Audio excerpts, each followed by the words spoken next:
Well guys, welcome back to the nest. Hope you're all keeping well. Almost time for Halloween. Hope you're all doing well. Still getting quite dark outside. Time for another review, I think. Don't forget, in 2 reviews time. I haven't told you guys this, but there's going to be like a review just in time for Halloween, like in link with Halloween. I'm not going to tell you guys what it is yet, obviously. But for now, let's review a musical. Now, I don't think we've done a musical in a while. Well, we did do Camelot, but that was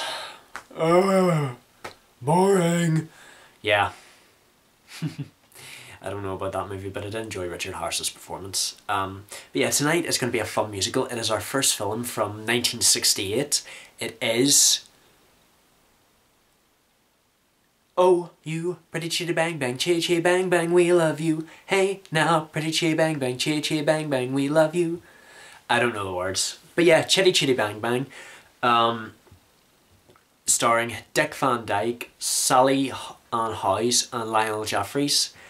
I gotta say, I was very surprised to learn that the guy who created the James Bond novels, Ian Fleming, he also wrote Chitty Chitty Bang Bang, and the reason behind it was because he wanted to, because his son always thought that he was so involved with James Bond, he wanted to write him a novel to show that he cared about him. You know, I thought that was a very nice thing for him to do, you know, very selfless, you know.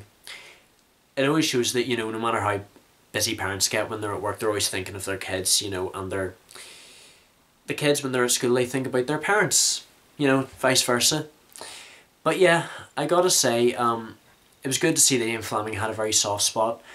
Guess everyone else does, you know, one minute he's writing spy work and then the next minute he's writing a children's novel. I don't know.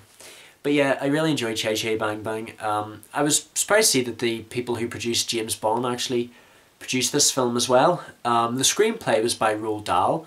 I also forgot to say in the last review, in the Only Live Twice review, that the screenplay Roald Dahl also did that, so it shows that he's got a hard spot and a soft spot, you know, for...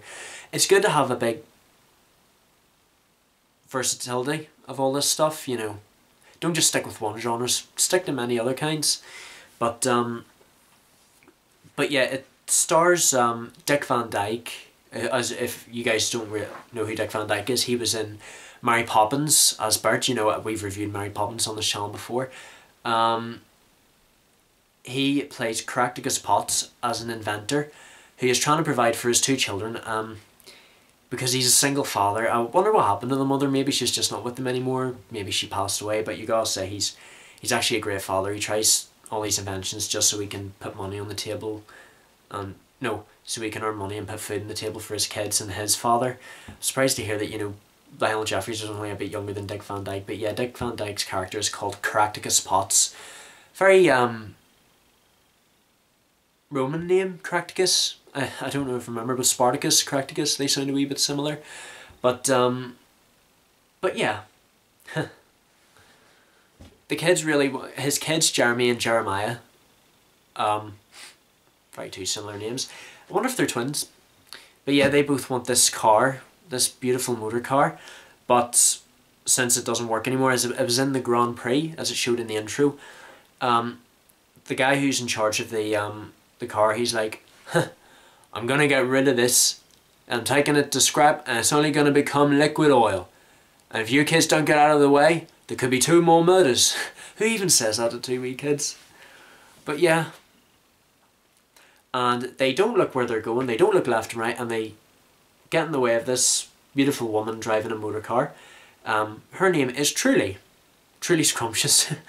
Gotta say, I really enjoy that name. It's probably because her father is in charge of like a candy making company, probably.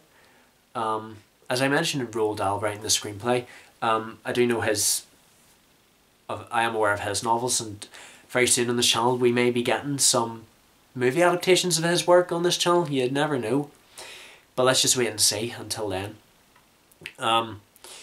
Caractacus has been trying out these sweets called Toot Sweets. Toot Sweets. However, dogs seem to be very fond of them. First, you know, as they do produce a whistle. But yeah, I didn't realise that the dogs were so fond of it. I wonder how, you know, maybe there's a substance in it that doesn't kill them. I wonder whether they probably just use normal dog treats, you know, in order to entice the dogs to eat them. But because obviously they wouldn't give them real candy, as you know, candy, especially chocolate, it's mostly poisonous to dogs. In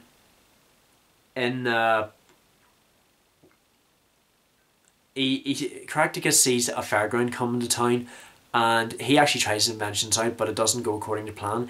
And in order to blend in with the crowd so he'll avoid getting knocked out, he takes a bamboo stick and he actually takes part in a dance, which turns out very well. I gotta say, see this choreography that Dick Van Dyke takes part in, it must take a lot of work. I gotta say, this song, you know, me old bamboo, never gonna wonder with an old bamboo. I gotta say, this did sound a bit similar to the chimney song in Mary Poppins, because you know how Bert in Mary Poppins is a chimney sweeper, and you know, this is like the second time I've seen Dick Van Dyke do choreography. You know, kick your knees up, step in time, kick your knees up, step in time, never no reason, never need to go, kick your knees up, step in time. Oh, me old bamboo, never gonna wonder with an old bamboo. Do you get the picture? Do you hear the resemblance? But yeah, that's able to earn him enough money. 30 shillings. That's actually quite cheap for a motor car, because if you look at the prices nowadays of cars, it's like over 2,000. I wonder what Ian Fleming's fascination is with cars, you know, driving these attractive cars in James Bond, and then there's a beautiful motor car in Chitty Chitty Bang Bang. And of course the kids realise how wonderful of a father that Caractacus is whenever he purchases this car for them, and renovates it, makes it all shiny, and the car actually speaks to them.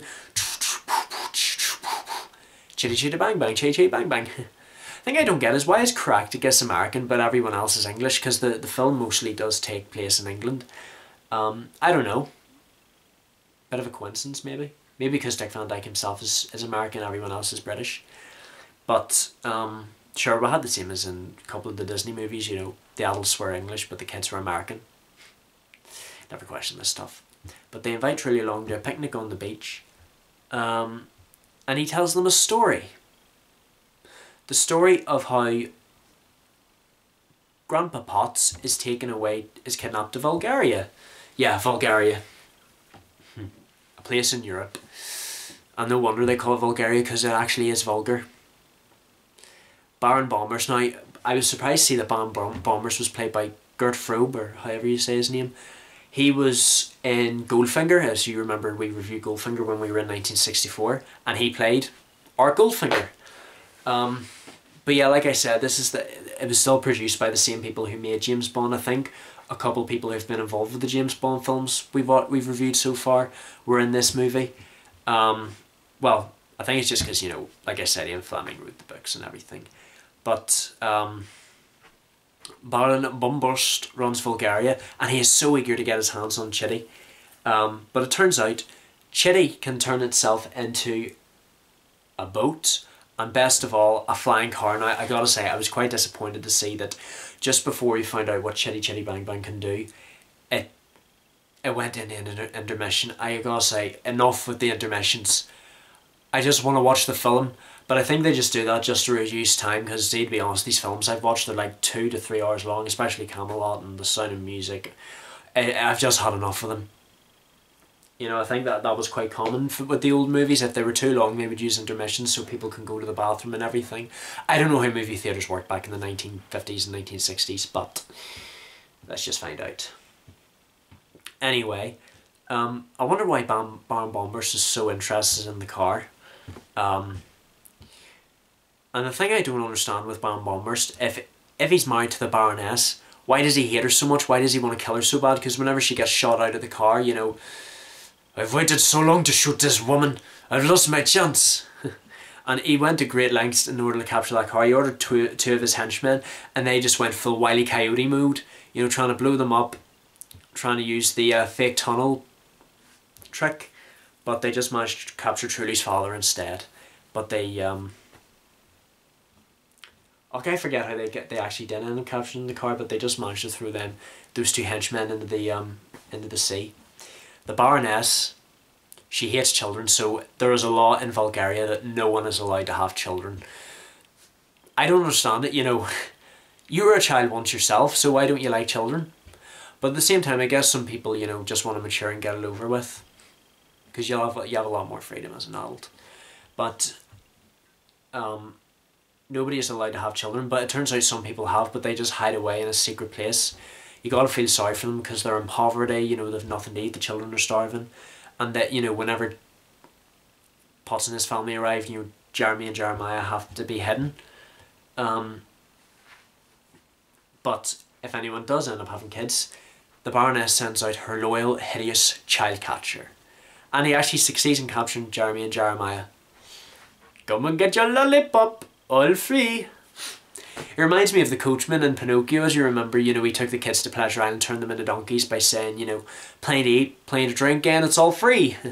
See if anything like that says free, never approach it. Promise me that. That's the moral of everything, because nothing in life is free. And if it is, it's a trap. But,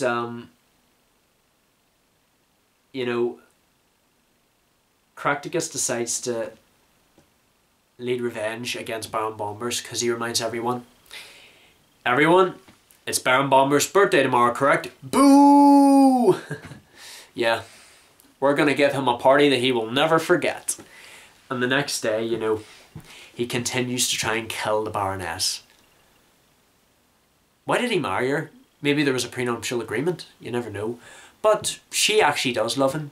You're my little cutie face, and you're my little teddy bear. I just thought this movie was very fun. I gotta say, I love J.J. Bang Bang. I do wonder why nobody's talking about it anymore, because it's a big musical. You know what I mean? I'm a performing arts student. Nobody talks about it anymore. Guess people just forget about it all. But I certainly haven't. I'm reviewing it right now. I gotta say, I was actually really surprised to see that for the doll dancing sequence, that Sally Ann House and Dick Van Dyke were actually able to, you know, wait to move, you know. What do you see? These people gazing at me. You know what I mean? Like, you probably had to be standing for ages, you know. And I actually wonder how at first the Baron actually didn't catch on. He's actually quite childish, you know, wanting dolls as a present. Dolls! But I have millions of dolls! But the plan actually goes into effect. You know, they actually managed to rescue Jeremy and Jeremiah to get rid of the Baron and Baroness. Oh my god, I lost my crown! Oh, never mind. I wonder if they were sentenced to death. We never know. But I was quite disappointed. You know, I didn't know it was a story in the beginning, but then it transitioned back into the beach. I just wish it all really happened. It was just quite disappointing to see it was all fake.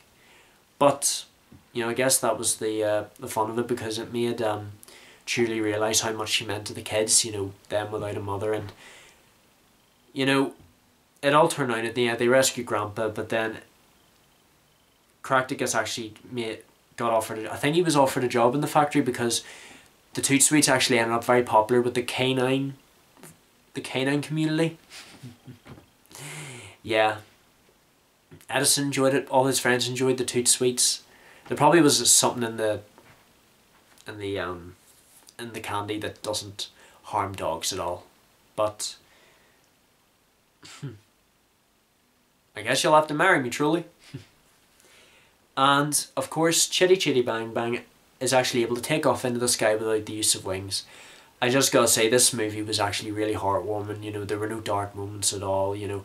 I do think that every movie has a scary part. I think the scary part was only whenever Jeremy and Jeremiah got kidnapped, but they managed to rescue them, get rid of that evil child catcher. Oh, I know it was a story, but I actually wanted to know what happened to the Baron and Baroness and child catcher in the end. I wonder who took over. Probably the toy maker, because he deserved a lot better. But yeah, 10 out of 10 for this movie. Like, I really enjoyed it. Loved the musical numbers, the choreography, you know, the light tone, you know, the performances, especially from Dick Van Dyke. You know, he's such a great actor. Guess everyone loves him. But yeah, thank you so much for watching, guys. I really enjoyed this movie. There should be another movie review either... Yeah, make it Thursday. I'll review another movie on Thursday. I will say, luckily it's going to be another musical. I know you guys enjoy your musicals, but you'll have to wait and see what it is. Then maybe on Friday, I'll release our Halloween review. But yeah, thank you so much for watching, guys. 1968 is going. Seems to be. I know this is only the first movie I'm reviewing from 1968, but it's going really well so far. Love to see how all you guys are coming back to watch this channel. And more people are coming in to check out the channel and subscribing. It means a lot to me, guys. I'm really looking forward to see where this channel's going. As I always say in this video, very soon there's going to be a lot more better content. This is my intention right now, just me and my camera and my trustworthy laptop friend. That's where I upload my videos onto, obviously. But I'm really enjoying these reviews so far. I'm going into a whole see, whenever I watch these movies, it's like a whole new world is open up to me, if that makes sense. But thank you so much for watching, guys. Don't forget to comment what you would like to see next in 1968. I shall see you guys in the next review. Don't forget to look after yourselves, keep fighting the fight, and I shall see you guys in the next video. Love you all to death. Don't forget to subscribe.